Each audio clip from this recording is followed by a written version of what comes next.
In a concert, which lasts 1 week, there are 12 participants. In each of the 7 days in this week, some of the participants play on the stage as performers, while the other are off-stage listeners. The concert is organized in such a way that at the end of the week, each 2 participants will perform and listen to each other. That is, if we take any 2 random participants, then there will be a day such that one participant will perform, while the second one will be a listener. And there will be a different day, such that the second one will perform, and the first one will be a listener. Let us give an example for such a concert. If we decide that each musician will perform at exactly 2 different days, then we can organize the concert in such a way that no 2 musicians will perform at the exact same 2 days. This is because there are exactly 21 options to choose 2 days to perform, from a total of 7 days, and the number of musicians is 12.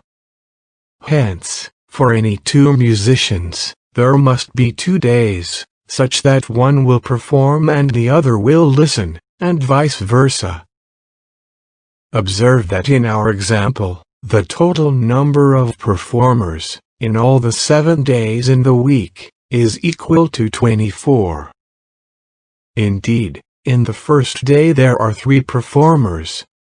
In the second through the 4th days there are 4 performers, in each day. And in the 5th through the 7th days there are 3 performers, in each day.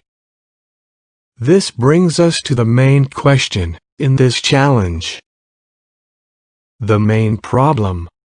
Find a valid organization of the concert, such that the total number of performers, in all the 7 days in the week, has the smallest possible value.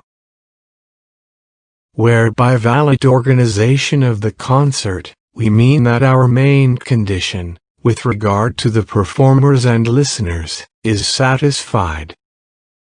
That is, for each 2 musicians, there will be a day such that one will perform and the other will be a listener, and vice versa. For the proof of the main result, we will first prove the following 3 lemmas, where each lemma will follow from the previous one.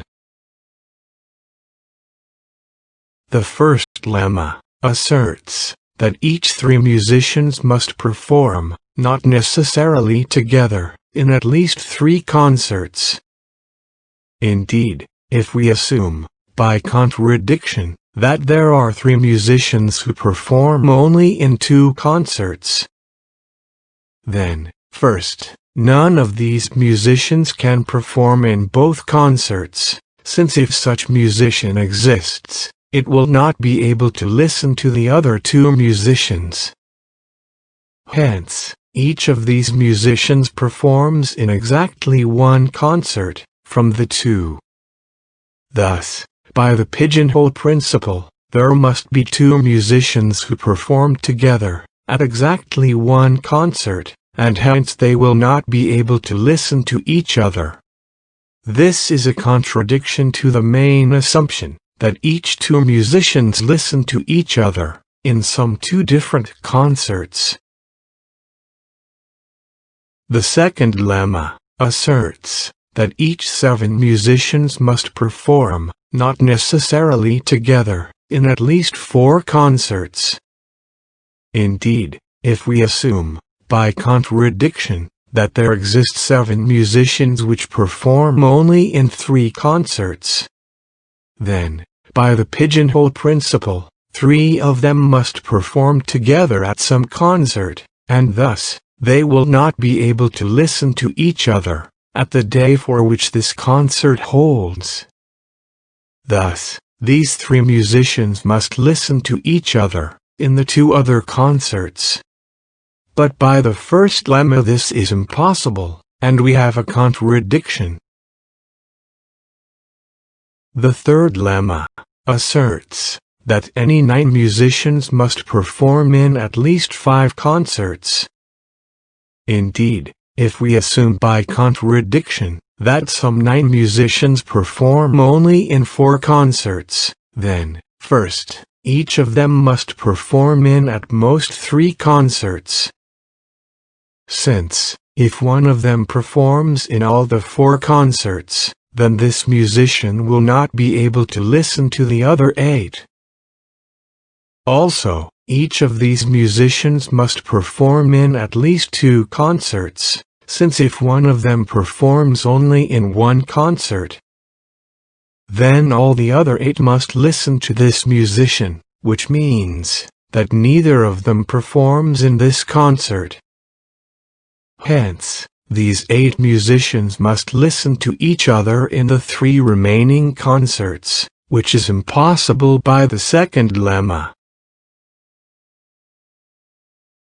Lastly, no musician can perform in exactly 3 concerts, since if such a musician exists, then this musician can listen to the other 8 musicians only in the 4th concert that is left. Hence, all the other 8 musicians must perform in this concert, which means that they can listen to each other only in the 3 remaining concerts, which is again impossible by the second lemma. All the previous restrictions imply that each musician must perform in exactly 2 concerts from the 4 concerts. But since there are exactly 6 ways to choose 2 concerts, and we have 9 musicians, it follows that at least 2 musicians will perform at the exact same 2 concerts. Hence, these 2 musicians will not be able to listen to each other. This leads to a contradiction, and thus the third lemma is proved. Now we are ready to obtain a lower bound for the total number of performers in the whole 7 concerts in the week. Let us denote by T the total number of performers, and let us denote by K the number of musicians which perform only in 1 concert. Observe that K is smaller or equal to 7, since otherwise by the pigeonhole principle, there are 2 musicians which perform only at 1 concert at the same day. Hence, they will not be able to listen to each other, which is a contradiction to the main assumption. Observe that if some musician performs in only 1 concert, then he must be the only one which performs in this concert. Since if there is a second performer, then this performer will not be able to listen to the previously mentioned performer. This immediately implies that K cannot be equal to 7 or 6.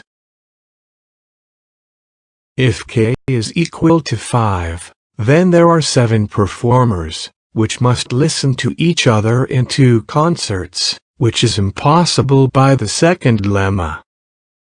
If K is equal to 4, then there are 8 performers, which must listen to each other in 3 concerts, which is again impossible by the second lemma. If K is equal to 3, then there are 9 performers, which must listen to each other in 4 concerts, which is impossible by the third lemma. Hence, K is smaller or equal to 2. Since the rest 12 minus K musicians must perform in at least 2 concerts, it follows that T is greater or equal to K plus 12 minus K multiplied by 2. And since K is smaller or equal to 2, it follows that T is greater or equal to 22. Now we will show that the case where T is equal to 22 is indeed achievable. For this, we decide that at the first and second concerts, only 1 musician will perform. In this case, all the other 10 musicians will listen to the 2 performers, in the first 2 concerts. If we also ensure that each of the remaining 10 musicians will perform in the 5 concerts that are left, then these 2 performers will listen to the former 10 musicians. Hence, we can concentrate on the remaining 10 musicians, where we need to organize them such that each 2 of them will be able to listen to each other in different concerts. For this, we decide that each of the 10 musicians will perform at exactly 2 different concerts. Since there are 10 ways to choose 2 different concerts from a total 5, we can guarantee that no 2 musicians will perform at the exact same 2 days. It can be easily seen that with such organization, the total number of performers is 22. Hence, we proved that 22 is the minimal number of performers, and thus our proof is finally complete.